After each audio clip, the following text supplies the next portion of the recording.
AP deputy CM Pawan Kalyan పై మాజీ మంత్రి రోజా చేసిన వ్యాఖ్యలకు మంత్రి కందుల దుర్గేష్ కౌంటర్ ఇచ్చారు. ప్రజలు ఓట్లు వేసింది సినిమా షూటింగ్స్ కోసమా అంటూ ఆర్కే రోజా చేసిన విమర్శలను తప్పుపట్టారు.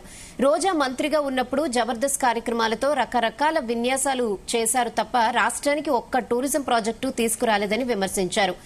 ఏడాదికి 7 కోట్ల రూపాయల ఆదాయం వచ్చే రుషికొండపై టూరిజం నిర్మాణాలు కూల్చివేసి ప్యాలెస్ నిర్మించారని ఎద్దేవా చేశారు.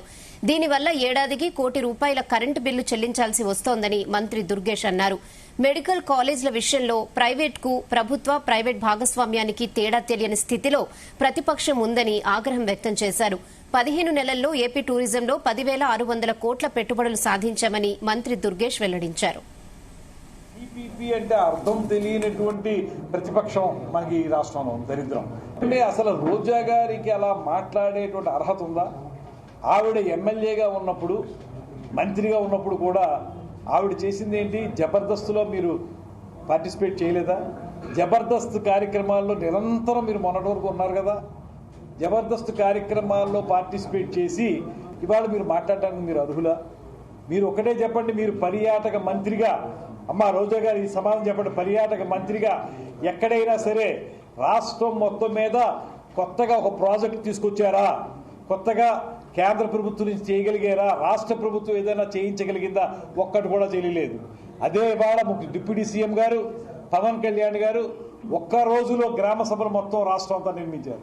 ఏదైతే ఆదాయం రావాలో ఆ ఆదాయాన్ని పెంపొందించే మార్గాన్ని పవన్ కళ్యాణ్ గారు చేపట్టారు. ఏనాడు కూడా ప్రజా సమస్యల పరిష్కారం విషయంలో ఎక్కడా కూడా అలసత్వం వహించలేదు. ఆయన కొంత ఖాళీ సమయాన్ని, ఆయనకి వేరే వ్యాపకం లేదు. ఆయన సినిమాల ద్వారా వచ్చే ₹4 కుటుంబ పోషణ, ఆ వచ్చిన డబ్బును కూడా ఆయన ప్రజలకే ఖర్చు పెట్టేసేటువంటి పరిస్థితి. ఆయన ఒక పక్కన కొద్దిపాటి సమయాన్ని సినిమాలకు వెచ్చిస్తూ 90% సమయాన్ని ప్రజా సమస్యల పరిష్కారానికే చేస్తూ ఉన్నారు. మంత్రి అయినప్పుడు, ఉప ముఖ్యమంత్రి అయినప్పుడు సహజంగా ఎక్కడికైనా వెళ్లాల్సింటే విమానాల్లో వెళ్తారు. అది సహజం. అది దాన్ని మీరు ఆక్షేపించడానికి మీకు అర్హత లేదు. పీపీపీ అంటే అర్థం తెలియనటువంటి ప్రతిపక్షం మనకి ఈ రాష్ట్రంలో దరిద్రం. అంటే అసలు రోజా గారికి అలా మాట్లాడేటువంటి అర్హత ఉందా? ఆవిడ ఎమ్మెల్యేగా ఉన్నప్పుడు మంత్రిగా ఉన్నప్పుడు కూడా ఆవిడ చేసింది ఏంటి? జబర్దస్త్లో మీరు పార్టిసిపేట్ చేయలేదా? జబర్దస్త్ కార్యక్రమాల్లో నిరంతరం మీరు మొన్నటి వరకు ఉన్నారు కదా.